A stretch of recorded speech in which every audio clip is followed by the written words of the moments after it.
नरेंद्र मोदी और संजय जोशी के बीच आपसी झगड़े के पीछे कहीं ना कहीं बीजेपी में वर्चस्व की लड़ाई है।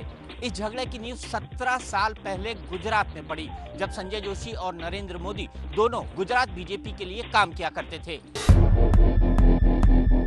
साल 1990 में संजय जोशी महाराष्ट्र में आरएसएस कैंप से बीजेपी में शामिल होने के लिए अहमदाबाद आए थे। अहमदाबाद आने से पहले संजय जोशी नागपुर में प्रचारक थे और उससे पहले उसी शाखा के स्वयं सेवक, जहां गडकरी भी जाया करते थे बतौर स्वयं सेवक। 1990 में जब संजय जोशी को गुजरात बीजेपी में संगठन मंत्री का पद दिया गया, उस वक्त नरेंद्र मोदी को उनसे ठीक ऊपर के पद यानी संगठन महामंत्री के पद पर काम करते हुए 2 साल हो चुके थे। दोनों ने पार्टी की गुजरात इकाई में करीब 5 साल तक साथ साथ काम किया, संगठन को मजबूत किया, जिसका नतीजा ये हुआ कि 1995 में बीजेपी ने अकेले अपने दम पर गुजरात में पहली बार सरकार बनाई। उस समय गुजरात में मुख्यमंत्री पद के 2 प्रमुख दावेदार थे, बीजेपी के सबसे वरिष्ठ नेता और शक्तिशाली पाटीदार समुदाय से आने वाले केशुभाई पटेल और उतने ही ताकतवर शंकर सिंह वाघेला, जिनकी पार्टी पर भी खासी ग्रिप थी।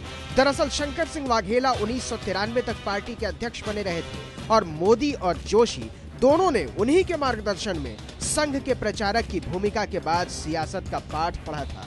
लेकिन जब गुजरात में बीजेपी की पहली सरकार के मुख्यमंत्री बनने का मामला आया, तो मोदी और जोशी दोनों ने साथ दिया केशुभाई पटेल का। लेकिन कुछ महीनों के अंदर ही शंकर सिंह वाघेला ने विद्रोह कर दिया। विद्रोह का कारण वाघेला ने यह बताया कि केशुभाई पटेल सरकार चलाने के मामले में उनकी बिल्कुल भी नहीं सुन रहे हैं और वो पूरी तरीके से नरेंद्र मोदी के प्रभाव में हैं। वाघेला की यह बगावत, जो कि भारतीय सियासत में खजुराहो कांड के तौर पर जानी गई, उसको खत्म करने के लिए बीजेपी के अंदर एक समझौता हुआ। समझौते की शर्तों के तहत जहां सुरेश चंद्र मेहता को गुजरात में मुख्यमंत्री का पद दिया गया, वहीं मोदी को दिल्ली का रास्ता दिखाया गया।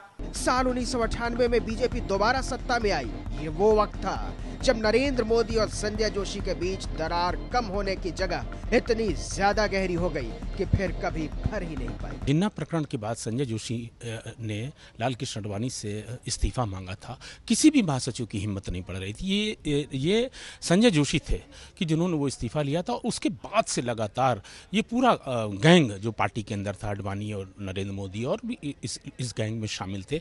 जो नकली सीडी बनाई गई, जिसके बाद वो नकली साबित हुई सीडी और वो राजनीति में उनकी फिर से वापसी हुई और ये उनकी ताकत थी